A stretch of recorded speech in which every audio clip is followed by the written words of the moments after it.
Hello friends, welcome back to our channel Susti pure veg. আজকে আমরা বানাতে চলেছি এমনই একটা রেসিপি যেটা খুবই ইউনিক হতে চলেছে, অর্থাৎ বাঁধাকপির ভাপা। তো চলেন সেটি কেমনভাবে তৈরি করতে হবে তা দেখে নেওয়া যাক।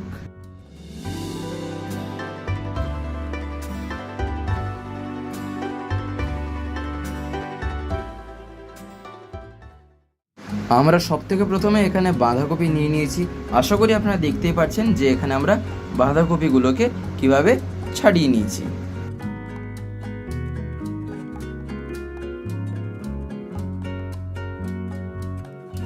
আর এখানে আপনাদের রাখা হয়েছে সাদা সর্ষে, কালো সর্ষে, পোস্ত, গোটা জিরে আর কাঁচা লঙ্কা।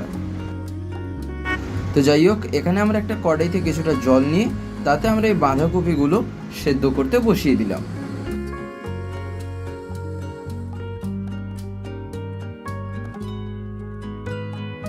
তো এখানে আমরা সবথেকে প্রথমে দিয়ে দিলাম লবণ।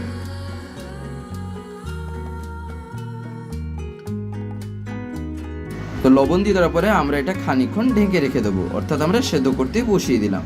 তো যাই হোক, এখানে তো আমাদের এটা প্রায় সেদ্ধ হয়ে গেছে।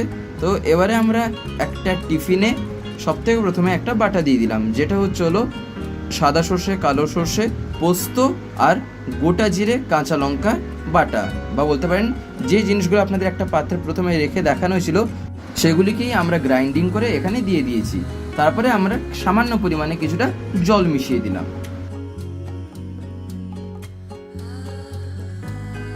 আর এবারে আমরা এখানে দিয়ে দিলাম টমেটো আর কাঁচা লঙ্কা। আশা করি আপনারা দেখতে পাচ্ছেন যে টমেটো আমরা এখানে কেটে দিয়েছি, আর কাঁচা লঙ্কাও একটা দুটো এখানে মাঝখান থেকে কাটা হয়ে আছে। এবারে আমরা এখানে দিয়ে দিলাম হলুদ গুঁড়ো।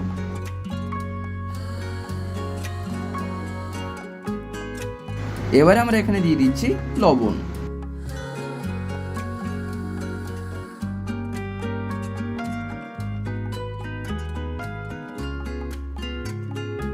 আর এবারে আমরা এখানে দিয়ে দিচ্ছি সেই বাঁধাকপিগুলো, অর্থাৎ যে বাঁধাকপিগুলো আমরা সেদ্ধ করতে বসিয়ে দিয়েছিলাম সেই বাঁধাকপিগুলো তো আমাদের সেদ্ধ হয়েই গেছিলো। তো এবারে সেই বাঁধাকপিগুলোকেই আমরা এখানে দিয়ে দিলাম। দিয়ে দেওয়ার পরে ভালো মতন করে একটুখানি এখানে মিক্স করে নিচ্ছি।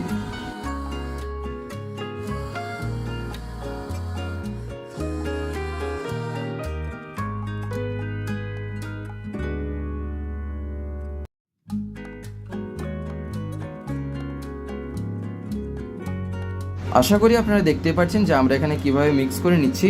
আপনারাও ঠিক একই রকমভাবে এখানে এটা মিক্স করে নেবেন।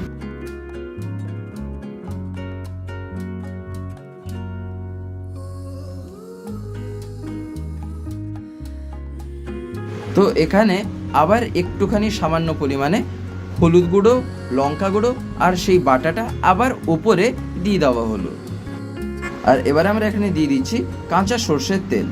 তারপরে আবার একটু আমরা এটা এখানে মিক্স করে নিলাম, অর্থাৎ এখানে এটা দুটো লেয়ারে করা হয়েছে।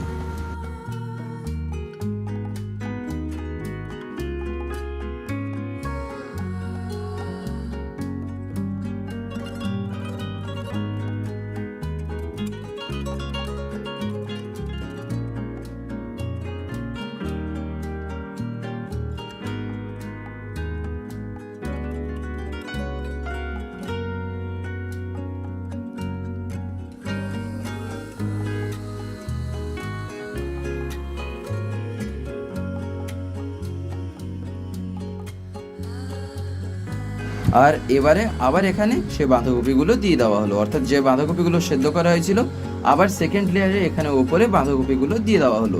দিয়ে দেওয়ার পরে আবার এখানে মিক্স করে নেওয়া হচ্ছে।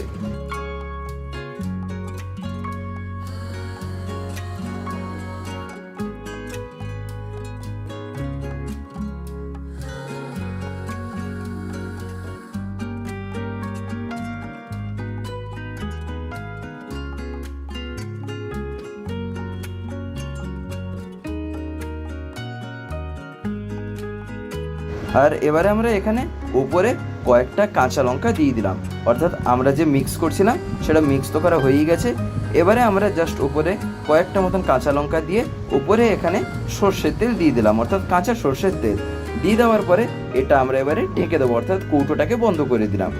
আর এবারে আমরা একটা কড়াইতে কিছুটা জল নিয়ে তাতে একটা স্ট্যান্ড রেখে দিয়েছি।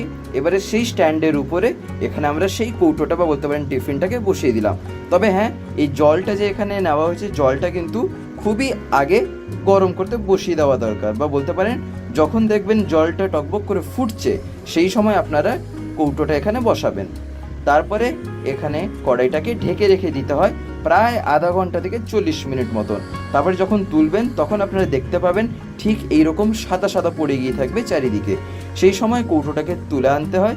তুলে আনার পরে সেটা যখন আপনারা খুলবেন আপনারা দেখতে পাবেন ঠিক এইরকম একটা কালার।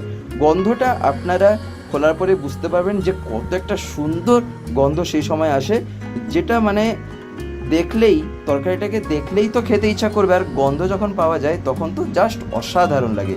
এবারে এখানে খুন্তি দিয়ে একটুখানি এটা আবার নাড়িয়ে নেওয়া হচ্ছে, বা বলতে পারেন একটুখানি তুলে তুলে দেখে নেওয়া হচ্ছে যে কেমন হয়েছে। আর এবারে আমরা এখানে এটা একটা প্লেটে সার্ভ করে নিচ্ছি। অর্থাৎ আমাদের আজকের এই রেসিপিটা তো এখানেই প্রায় শেষের পথে। এবারে আমরা জাস্ট সেই কৌটোটা থেকে সেই ভাপাটাকে আমরা এই একটা পাত্রে নামিয়ে রাখছি।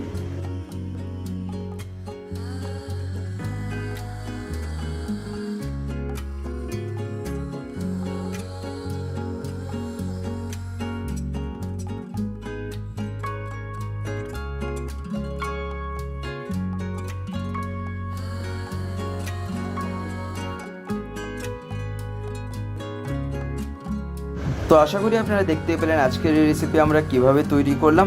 আপনারাও বাড়িতে ট্রাই করে দেখবেন, আশা করি আপনাদেরও খুবই ভালো লাগবে। এটা একটা ইউনিক রেসিপি ছিল যেটা আগে কখনোই আপলোড করা হয়নি। অর্থাৎ এই বাঁধাকপির ভাপা, আমরা তো অনেক রকমেরই ভাপা খেয়ে থাকি, কিন্তু বাঁধাকপির ভাপা আপনারা একবার হলেও বাড়িতে প্রথমে ট্রাই করে দেখবেন, দিলে দেখবেন বারবার এটা খেতে ইচ্ছা হবে। যাই হোক, আজকের এই ভিডিওটা এবার আমি এখানেই শেষ করব। শেষ করার আগে আপনাদের কাছে একটি কথাই বলবো, যদি আজকের এই ভিডিওটি আপনাদের ভালো লেগে থাকে তাহলে একটি লাইক করে দেবেন, সবার ভিতরে শেয়ার করে দেবেন, কেমন লাগলো নিচে একটি কমেন্টে লিখে জানাবেন। আর যদি চ্যানেলটিকে এখনও সাবস্ক্রাইব করে না থাকেন তাহলে অতি অবশ্যই সাবস্ক্রাইব করে বেল আইকন প্রেস করে অল করে রাখবেন।